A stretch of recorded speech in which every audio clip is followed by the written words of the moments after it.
Hello everyone and welcome to the very first episode of Into the Shadows, a show where all I do is stories of the scary, strange, and supernatural. Try and make it to the end of every episode, if you can. Today's story is an extra spooky one, because even with all the video evidence and all the investigating, we still have not been able to figure out exactly what happened.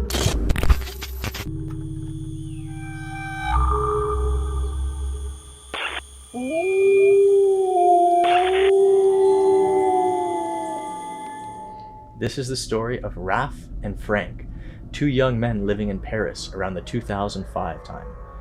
Most people know that Paris is a very old city. People have been living and dying there for thousands of years. After a while, they started to run out of places to put the bodies, and in the 1700s, the kings decided to build massive underground burials and stack all the bones and remains of the city's deceased citizens deep within these labyrinths.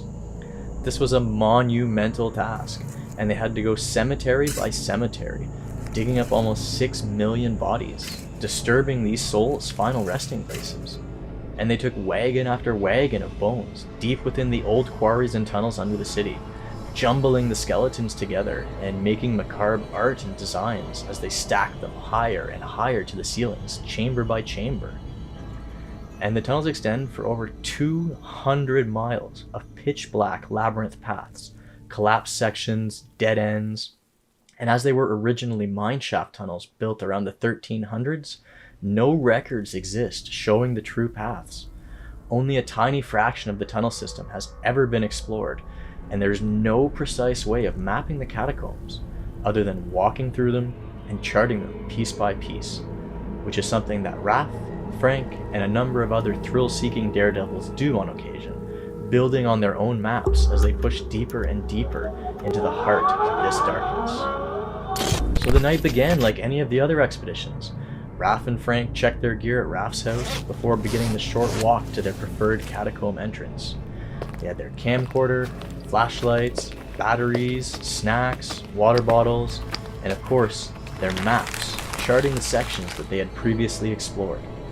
They had plans to go make it down to level 3, an area that neither man had ever been before, and both were excited about the possibility of being to an area that few had ever been, or would likely ever go. As they walked to a manhole in the park, they looked around, and seeing that they were alone, Raf quickly pulled out a small crowbar. He pried the lid back on the manhole, and Frank scurried in and down, with Raf quickly in behind him, pulling the manhole cover closed again, and it settled into the low metallic clunk. Turning on their flashlights to pierce the total darkness surrounding them, they climbed down the rungs built into the wall and they hopped to the ground. From there, it was a short hike to their entrance, and they approached a 3x3 foot rusty mesh cover over a hole about the same size. It was covering up a cave-in that gave access to the catacombs underneath. It only gave the appearance of security, as it had been worked free long ago by cataphiles, and now it just rested on the bolts that were meant to secure it. The men pulled it back and slipped through the hole in the wall, pulling the mesh back across after. They were now in the catacombs, in past the area that was walled off to regular visitors, and as they walked briskly through the tunnels littered with bones, nothing felt out of place. The sounds of their breathing and footsteps, the only sounds they heard as they made their way to level 2. They knew level 1 like the back of their hands, and they quickly found the cavern at the end of a long shaft that dropped down to level 2. Level 2 started about 4 feet below the cavern they were in, but the floor had collapsed in such a way that you were able to climb the rubble up and down quite easily. As the guys started to explore the parts of level 2 that they had not been into before, Raf started his camcorder, using the bright light from it instead of his flashlight. Raf had always videoed new sections of the catacombs as a way to help him make his map of the labyrinth. They began making their way further into level 2. They felt as though they were going deeper into the earth, as if the paths they were exploring all headed lower and lower. The men were excited by this. At one point, Frank even joked that they might hit level 4 before they hit level 3 like they had initially hoped. As they explored a large cavern, they drifted apart, each checking out one side of the cave. Raf was recording everything, and he was noticing how they were no longer seeing graffiti anymore, and thinking that it had been a while since he had seen any spray paint or any signs of modern humans at all. perhaps even weirder was Raf was not one to get easily spooked, but for a reason he couldn't put his finger on, this section of level 2 made him uneasy. He had been shrugging it off. It was easy to feel creeped out in the catacombs. You can't enter a place where so many were buried without feeling some sort of energy. But this time, it felt something different, and he couldn't shake it off. Suddenly you can hear in the video that Frank excitedly calls out to Raf to come over, that he had found a hole.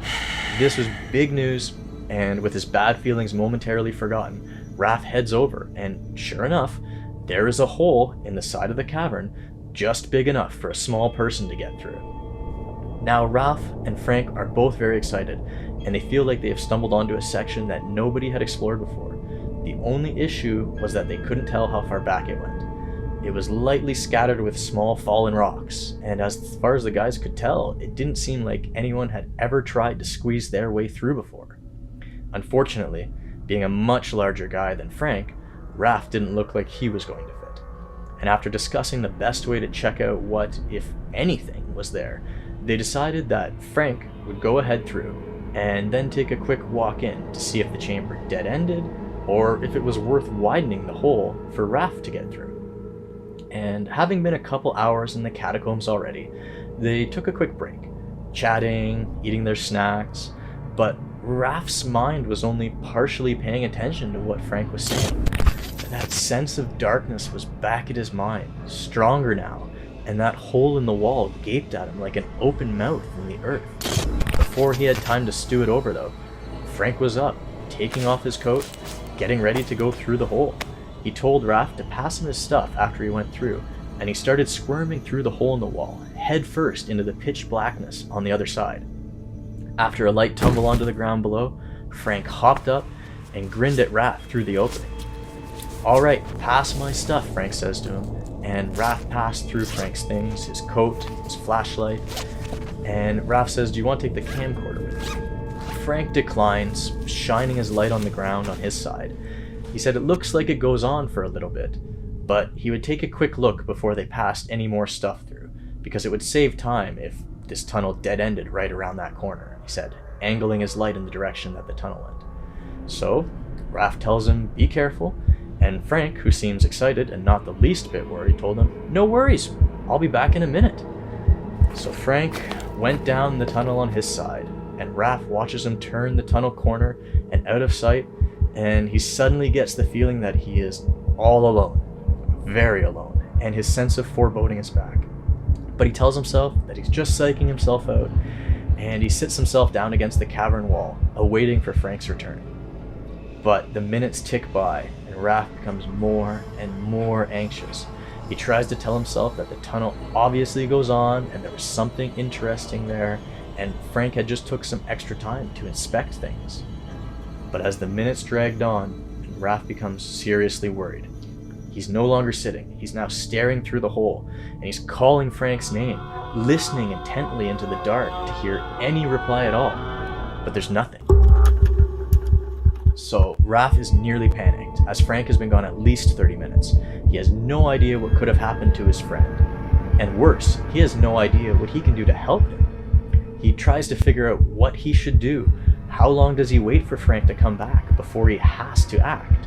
Since he can't fit through the hole, that would mean he would have to leave his friend down in the dark. These thoughts tormented him as he thought of his friend potentially injured and lying somewhere on the other side, just out of reach. Suddenly, he hears a commotion on the other side of the wall, and then he sees it's Frank, clambering through the hole as fast as he could, but he gets stuck on his coat.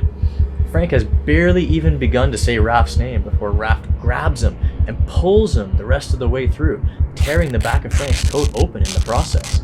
And they tumble backwards onto the ground, and Frank is back on his feet immediately, pulling Raf up now. And he begins to tell Raf that they need to leave right away, they've got to go now, immediately, while he just stares at the hole in the wall that he just came through. Raf is happy to leave, and he quickly grabs his camcorder, and they head to the exit of their cavern. And he's still so surprised and glad that Frank is back that it takes him even a minute to ask Frank, what happened over there? Why were you gone so long? What happened to your flashlight? And all Frank replies is, I lost it. That's it. Nothing more said. So Raf gives Frank his flashlight and said he would use the light from the camcorder, and they carried on in silence for a little while until Raf couldn't take it. He had to know what went on that whole time Frank was on the other side. So he stops Frank and demands to know what happened. Frank seems petrified. He's pale as a ghost, covered in dirt, but he agrees to tell Raf if they just keep moving as fast as they can. So they follow their path slowly upwards as Frank shares his terrifying experience. The tunnel on the other side of the hole had indeed went on for a while, and as Frank slowly made his way farther back, he passed a number of dark expanses on either side, and though he didn't want to stray off the main path, he thought he would check one out.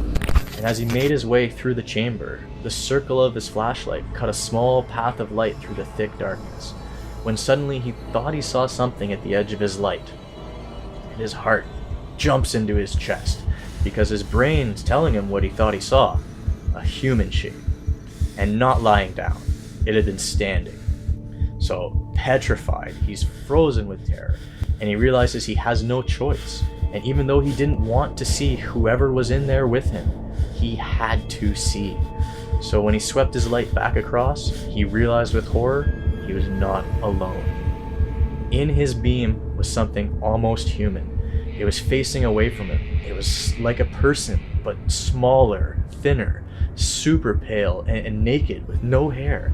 And when he shined his light on it, it didn't even seem to notice, as if it was blind. It was only when the terrified Frank started to utter, "Oh my God," that the creature spun around and started moving, startling Frank so badly he dropped his flashlight, shattering it on the ground and extinguishing all light. Frank said he stood there for what felt like an eternity, certain that he was about to be attacked in the dark by whatever creature he had seen. And as he was telling Raf how he silently in the dark followed Raf's voice and shouts back to the hole, he suddenly stops in his tracks. He stops so fast, Raf nearly ran into the back of him. And Frank says to Raf, "Do you feel that? We're going lower." So confused, Raf took a minute to gather his thoughts. It did feel like they were descending.